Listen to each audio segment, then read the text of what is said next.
Todd Hanson. He works in the museum director's office.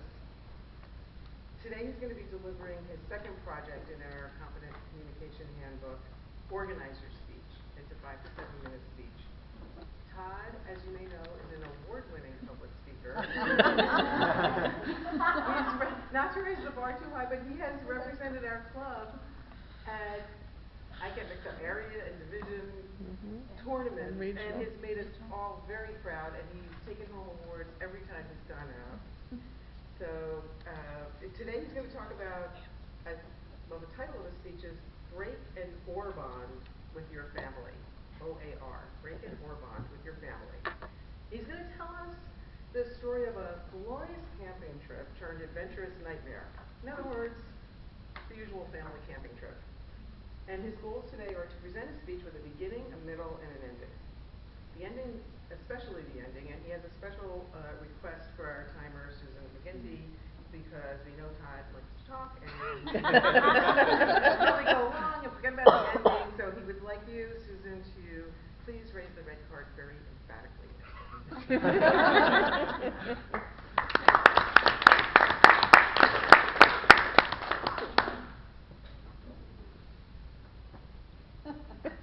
Camping. It's a little known fact that camping was invented by the sporting goods industry in league with therapists of the AMA in order to increase their sales of therapy appointments after people go camping with their family, or if you go camping with your significant other, to increase your visits to them in a similar manner.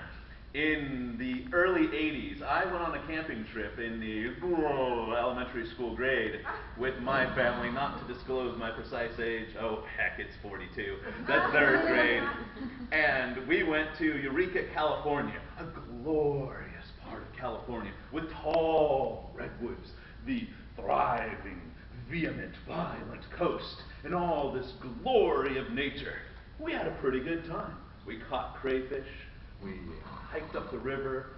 We marveled at these massive redwoods, so stable and sturdy and eternal, for 300 or 400 years, close enough. And then the last day, we decided to go fishing on the ocean to test our luck. Now, we're Southern California types. The ocean isn't very threatening in Southern California. You walk to the beach, you lay out, you put your towel on the sand, you have a good time. Maybe if you're really adventurous in that cold California water, you might dip your toes in a little bit. So, I don't know about you, but as a Southern California native, I have a very benign view of the ocean. It's a little bit different in Northern California, especially north of San Francisco. So we went down to the ocean, small bay near Eureka. We rented a boat. And in our typical family tradition, we decided to, in the cheapest way possible, try to get the most we possibly could. So there was all these pristine, glorious motorboats, boats with 2 motors, boats that came with the boat equivalent of a Sherpa. Oh no, we can't afford that on my dad's electrical engineering salary. But anyways, so we got the rowboat with 2 oars. We got the cheapest rowboat you could possibly find. It barely fit the 4 of us. And I think we even got the oars that were kind of on their way out, that we were probably going to have to recycle eventually at some point. But things are good. It's a calm day. The wind's not really blowing or anything. And my dad rows kind of like a 19th century poet out on the lake. Things are nice. The waves are only about as high as your 1-year-old's child knees, and things are just going fine. We don't catch any fish. By the way, my family never catches fish. We went to a camping trip in Mammoth Lakes, and we could see the fish. I think I told you this before. We could see the fish in the lake 5 feet from where we were, sitting with our lure right there. We didn't catch any fish. I only caught one because I punched it and dragged it out of the water. But that's a story for another day. So, we caught no fish. And then, as we were focusing so hard on catching these fish that are supposedly in the ocean, from what we've heard, we didn't notice the waves had gone from 1-year-old's knee to 10-year-old's knee to Kareem Abdul-Jabbar's waist.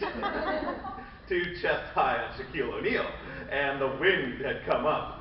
And being the great seafarers that often go in up to about here on the ocean, we panicked. By the way, if you're evaluating me, this is now the middle part of my speech.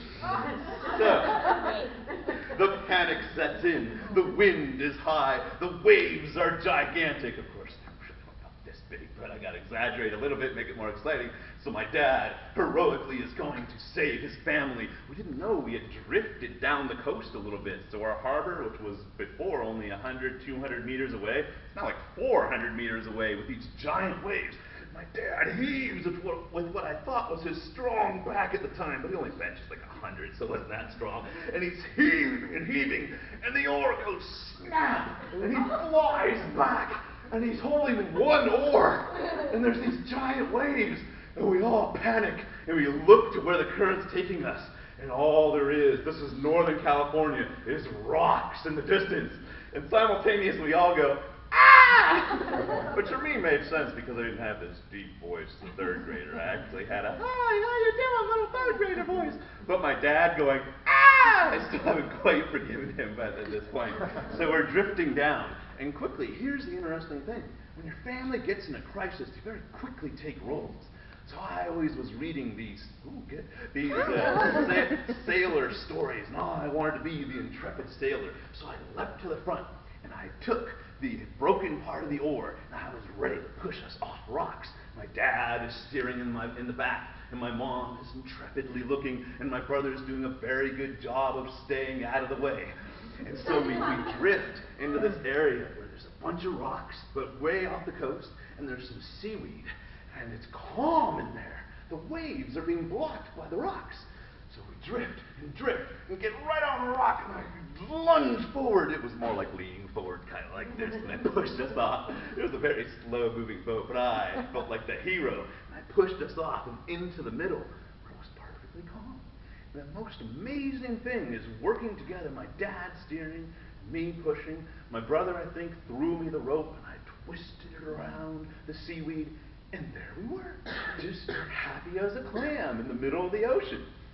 And then my mom took the other part of the oar, wrapped a bag around it, and she's 6 feet tall, and she waved it like those people on the top of Iwo Jima after they won the battle. And people on the shore saw us out there in distress, called the motorboat, which we should have rented on my dad's engineer salary, and came out and rescued us. If you're evaluating me, this is the ending. The moral of the story is, it was a disaster. But it was the most exciting and intrepid and glorious and fun thing we ever did on our mostly boring vacations. So if you look back in the past and you feel like you might have been a victim of that sporting goods therapy conspiracy, think of how whatever you got through in your calamities or whatever disasters you survived, and know that that is what gave your family character and gave you the opportunity to see what roles you can play together. So, to sum up, we bought, yes, I think I have to end. We bought a big case of beer, and everybody was happy. Thank you.